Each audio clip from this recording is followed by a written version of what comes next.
وأما كان روتو ما كنا بيتين هلا قالوا وده جد بلديسي قبل أن يسيلوا بلا منديرة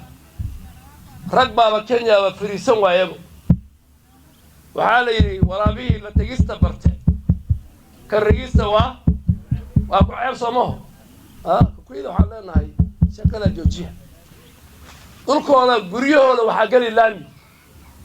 guriyahooda iska dhaaf jidadkooda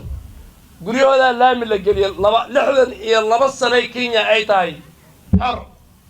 dhaqaalihii Kenya idil ayaga la qaayay hadda uu nin kala imaado uu yiri bal Soomaalida leeto iyo dadkan xoolo dhaqatada oo 62 sano la dulmay oo wada loo diiday oo kibaano yar loo diiday aan xoreyno dastuurka ogol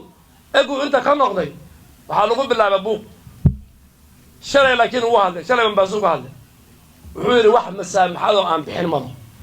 erayga aan ku dhahay Garis iyo Wajeer iyo Mandera meeshaas aan taaganahay William Ruto abaal buu nagu leeyahay hadaan hay Soomaaliyeed aan hay muslimiin abaalkiisana waxaan u gudaynaa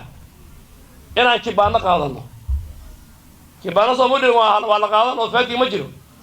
نيكي تشيف أو كيبانا بيتينج والله أنا اللي زوجي أول هو بقيس هلا لا ما قادنا وليس ما حكى عليني ما بقولش كيبانا إجن هبين يا مالي بجرا جرا مركز جتين حديث IBC على قرصوقاته وحرمنا صندوق الروتو إنه بحسمه وكوكوية صلاة نما لقى تبو هذا أسبوع بسيط سؤالي وزير مي أنا بصاره أنا معك عبسو